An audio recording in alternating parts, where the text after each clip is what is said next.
From Throckmorton, Mr. Luke Hale.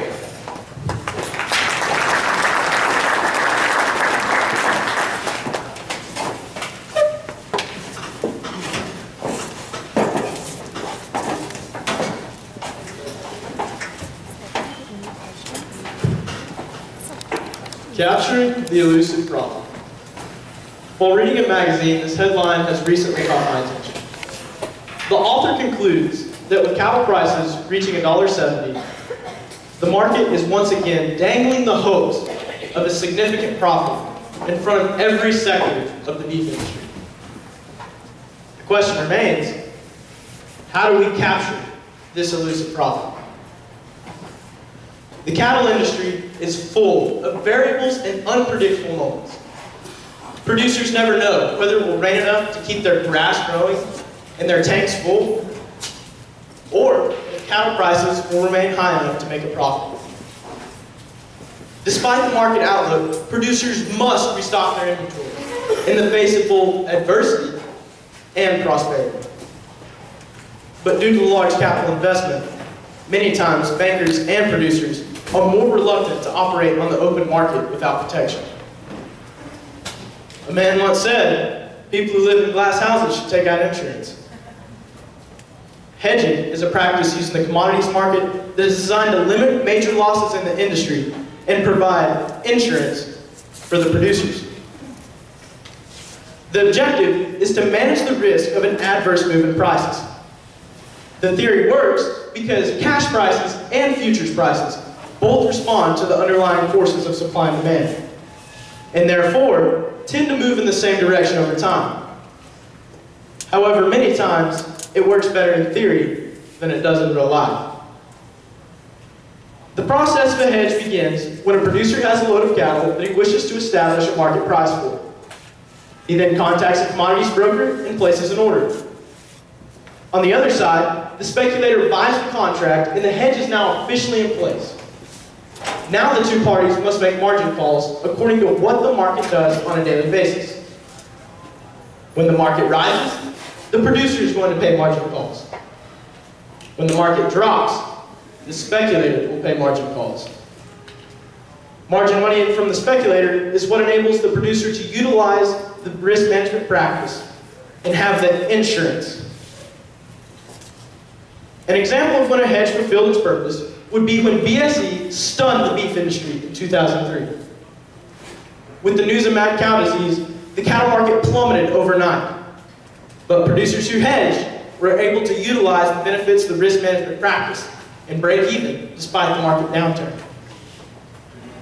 Another instance of successful hedging would be when a major drought plagued ranchers beginning in the fall of 1995 and continuing through the summer of 96. Many factors, including high grain prices and large cattle inventories on top of scarce rain, forced producers to downsize. This in turn flooded the market with a supply that exceeded the current demand and forced prices to hit a rock bottom. On the other side of things, producers who hedged early were able to capture excess margin money from the speculator and break even on their capital. However, hedging does not always reap great benefits.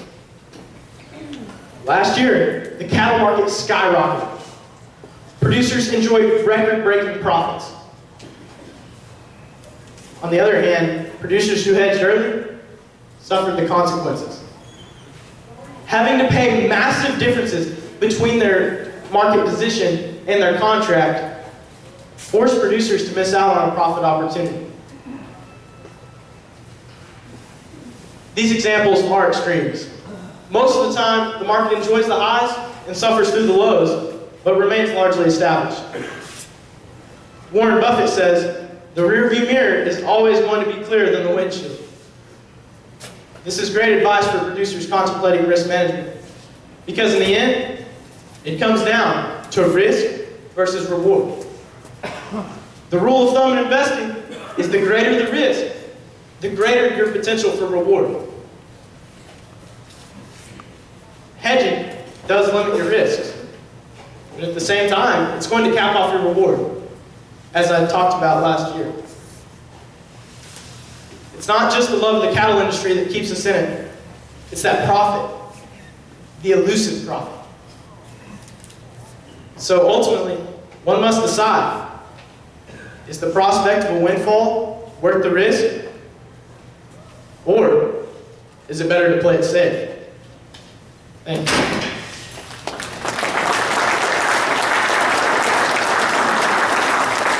Good job, Luke. That's a complicated topic you've tackled, and I'm going to stay with you, okay?